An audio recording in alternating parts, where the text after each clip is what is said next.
Yeah, look, myself and the coaching group have enjoyed watching the internationals. You know, we miss not having the week-to-week game ourselves, but it's a nice opportunity to come up for air and I suppose see what the other teams are doing at the top of the game. So it's been a fascinating watch, obviously seeing Ireland's progression through the 3 games so far. Wallabies to come, which will be exciting for both sides.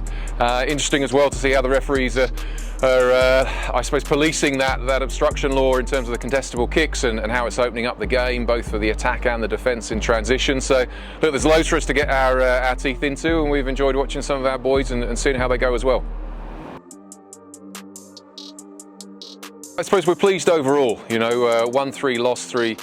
We would like to have turned a couple of those losses into wins, obviously with narrow defeats there, but I think the important thing's been that we've been picking up bonus points, we've been scoring tries, we've been within range of the opposition even in defeat. So look, it puts us in a healthy position in the table, and that's obviously with a couple of interpros under the belt as well. So challenging block, very intense, but good to get those 6 games in the bank, I suppose, and to have the time off now.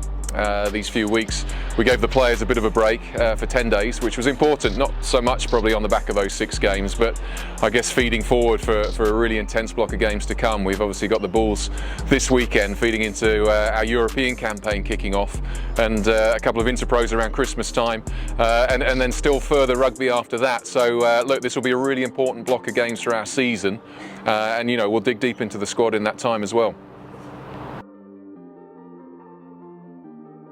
Oh, look, it's tremendously exciting. I think, you know, you're starting to get into the guts of the season proper, and the URC games become even more important as the table has obviously started to take shape, but also the start of our European campaign, which is really important to us this season.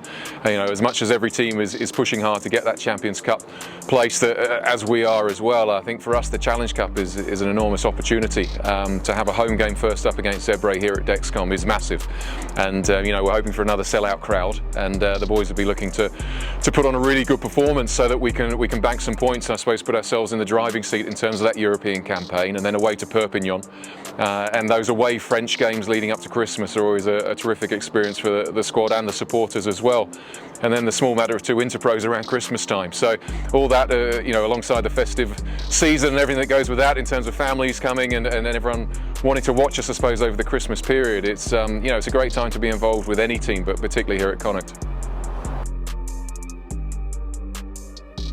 It's been a fantastic opportunity. The way we've approached those Eagles games is to make sure we've got a good blend, obviously, of some of the promising academy players that we've got coming through the pathway here. It's been a great opportunity to see them against some real quality opposition in Leinster and Ulster then.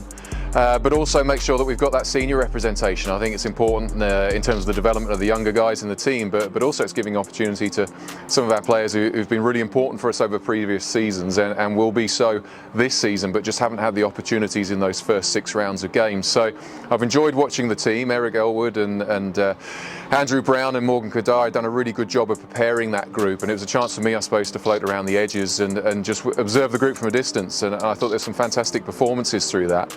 And you know, importantly, we stay true to the way we want to play the game. Well, Hugh Gavin was the main injury concern to come out of that Dragons game in URC round 6. He unfortunately injured his ankle, and he's had to have surgery on that leg, so that'll put him out of action till around about 6 Nations time. Peter Dooley is on the sidelines with a calf injury. We expect him to miss between 3 and 4 weeks. And the other player to mention, I suppose, is JJ Hanrahan, who continues to make really good progress in his return from his ACL. Well, massive challenge, first and foremost. As you said, they're a quality outfit, the Bulls. We're a bit unsure, I suppose, who might be representing them. Obviously, the Springboks still over this side of the world, and will be so for their game against Saracens the following week. So it'll be really interesting to see what sort of team they pick.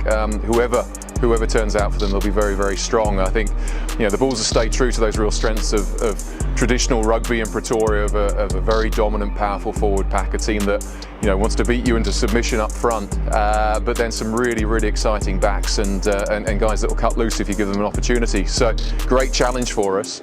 We'll have to be incredibly physical. We'll have to go toe-to-toe with them, and when we do that, I think we'll earn the right to play, and I can't wait to see us play, because I think for us both, the progress we've made in our attack already this season, and a lot of hard work as well has gone into our defence over the last 2.5 weeks, and taking that to the next stage of development. We can't wait to put on a show in front of our own fans. 1st of November 2021. Remember what happened that day? 1st of November 2021. No. You were here. I was here? Yeah. A load of other people were here.